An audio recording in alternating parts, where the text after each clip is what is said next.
আসসালামু আলাইকুম। আল্লাহর ঘর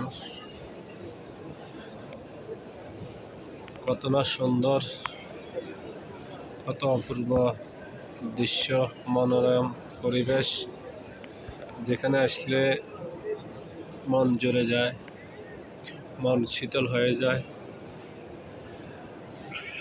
এই জায়গাটা এমন একটা জায়গা যেখানে লক্ষ লক্ষ টাকা খরচ করে মানুষ এখানে আসে শান্তির জন্য। এই শান্তিটা আপনি কোনো জায়গা পাবেন না এখানে না আসলে। একটা কথা চিন্তা করবেন, চোখ বন্ধ করলে দুনিয়া অন্ধকার, আর এই ঘরে আসলে